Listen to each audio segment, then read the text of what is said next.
Diego জোটা, football মাঠের এক উজ্জ্বল নক্ষত্র, আজ আমাদের মাঝে নেই। তার প্রতিটি পদক্ষেপ, প্রতিটি গোল আর প্রতিটি হাসি যেন আমাদের হৃদয়ে চিরকালের জন্য খোদাই হয়ে আছে। পর্তুগালের এই প্রতিভাবান ফরোয়ার্ড লিভারপুলের লাল জার্সিতে যা খেলত, তা ছিল এক অন্যরকম গল্প। মাঠের সবুজ গালিচায় তার ক্ষিপ্রতা, বুদ্ধিমত্তা আর গোল করার অসাধারণ ক্ষমতা দর্শককে মুগ্ধ করে রাখত। 2020 সালে লিভারপুলে আসার পর সে যেন নতুন এক প্রাণ পেয়েছিল।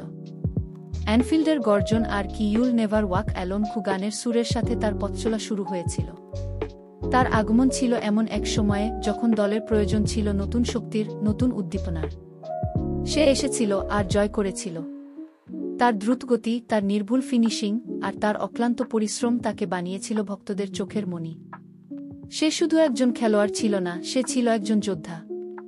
ইনজুরির সাথে তার লড়াই ছিল বারবার। যখনই মনে হতো সব শেষ, তখনই সে ফিরে আসত দ্বিগুণ শক্তি নিয়ে। তার ফিরে আসা ছিল যেন এক রূপকথার গল্প। ইনজুরির অন্ধকার সুড়ঙ্গ থেকে বেরিয়ে এসে সে যখন আবার গোল করত, তখন মনে হতো যেন ফুটবলের দেবতারা তাকে আশীর্বাদ করছেন।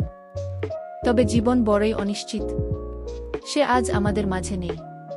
তার শূন্যতা অনুভব করি প্রতি মুহূর্তে। তার হাসি, তার খেলার স্টাইল, তার গোল করার পর দর্শকদের দিকে তাকিয়ে সেই তৃপ্তির দৃষ্টি, সবই আজ শুধু স্মৃতি। কিন্তু এই স্মৃতিগুলোই আমাদের শক্তি যোগায়। জোটা, তুমি যেখানেই থাকো, ভালো থেকো। তোমার স্মৃতি, তোমার অবদান আর তোমার ভালোবাসা আমাদের হৃদয়ে চিরকাল অম্লিন থাকবে। তুমি হয়তো শারীরিকভাবে আমাদের মাঝে নেই, কিন্তু তোমার ফুটবলীয় আত্মা আর তোমার প্রতি আমাদের ভালোবাসা আমাদের সাথে চিরকাল থাকবে। তুমি ছিলে, তুমি আছো আর তুমি থাকবে আমাদের হৃদয়ে।